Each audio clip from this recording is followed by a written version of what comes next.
বন্ধুরা, আজকে আমি টক ঝাল মিষ্টি আচারের রেসিপি শেয়ার করব। এই গরমে আম তো সবসময় অ্যাভেলেবেল পাওয়া যায়। আমগুলি কেটে ধুয়ে লবণ হলুদ দিয়ে মাখিয়ে রৌদ্রে 3 ঘন্টা শুকিয়ে নিয়েছি। এবার আমের আচারের মশলাগুলো বানিয়ে নেব।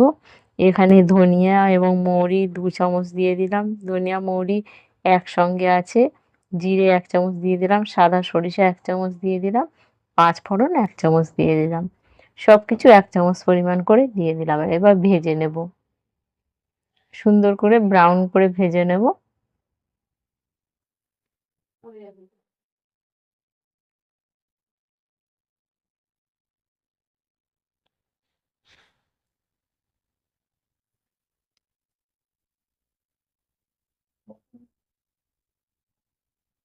ভাজতে ভাজতে এবারে ফুটতে শুরু করেছে মশলাগুলি।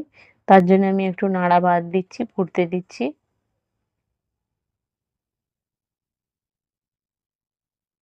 এইভাবে মশলাগুলো ভেজে নেব। ভেজে নিয়ে গ্রাইন্ড করে নেব মিক্সচারে দিয়ে।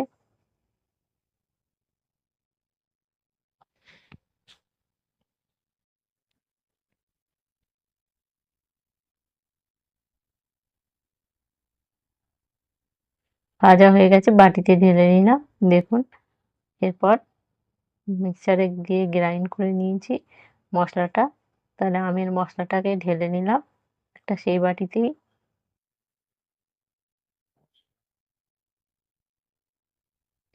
ঢালা হয়ে গেলে এবার আমের আচারের রেসিপিতে যাব।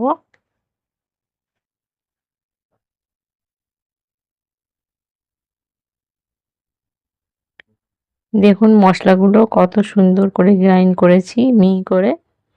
এরপর এখানে কড়াইতে তেল দিয়ে দেব, সরিষার তেল। মিষ্টি আচারে বেশি তেল দেওয়ার প্রয়োজন নেই, অল্প করেই তেল দেব। এবং প্রথমে ফোড়ন দেব, এলাচ দিয়ে দিলাম 3টি, ফাটিয়ে দেব এলাচ, তাহলে সেন্টটা পাবেন। এবং তেজপাতা 2টি দিয়ে দিলাম এবং লঙ্কা 2টি দিয়ে দেব। এরপর সাদা সরিষা কিছুটা দিয়ে দিলাম এবং 5 ফোড়ন কিছুটা দিয়ে দেব। এবার এই ফোড়নগুলোকে ভালো করে ভাজে নেব।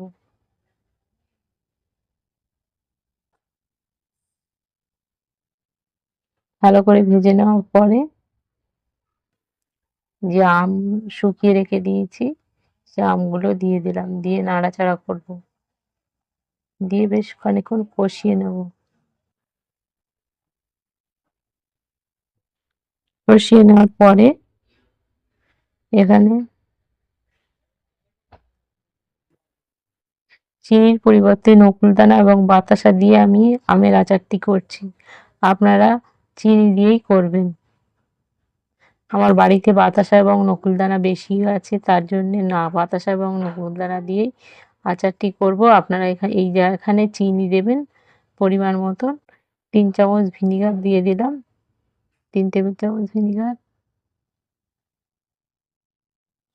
দিয়ে এবার নেড়ে চেড়ে নেব ভালো করে। আস্তে আস্তে বাতাসা এবং নকুলদানাগুলো গলতে থাকবে।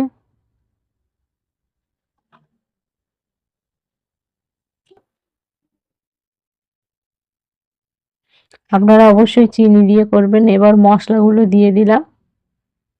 পুরো মশলাটা লাগলো না, হাফ মশলা লাগলো এবং হাফ মশলা রেখে দিয়েছি। বেশি মশলা দিলে আমের আচার খেতে ভালো লাগে না।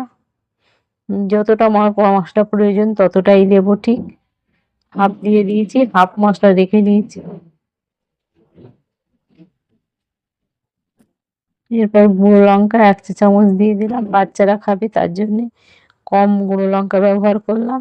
যেহেতু টক ঝাল মিষ্টি আচার, তাহলে ঝাল তো দিতেই হবে, তার জন্য 1 চামচ গুঁড়ো লঙ্কা দিয়ে দিলাম। আমার আচার হয়ে এসছে। এরপর আমি নামিয়ে নেব একটি পাত্রে। একটি কাঁচের স্কোয়ার বাউলে এবং ঠান্ডা হতে দেবো। ঠান্ডা হলে বয়মে ভরে রাখবো। আমার আমের আচার রেসিপি এখানেই কমপ্লিট। ভালো থাকবেন, সুস্থ থাকবেন। পরবর্তী ভিডিওতে আবার দেখা হবে। এবং আমার এই রেসিপিটি ভালো লেগে থাকলে একটি লাইক দেবেন। পরবর্তী নিত্য নতুন রেসিপি দেখার জন্য চ্যানেলটিকে সাবস্ক্রাইব করবেন। বেল আইকন প্রেস করতে ভুলবেন না।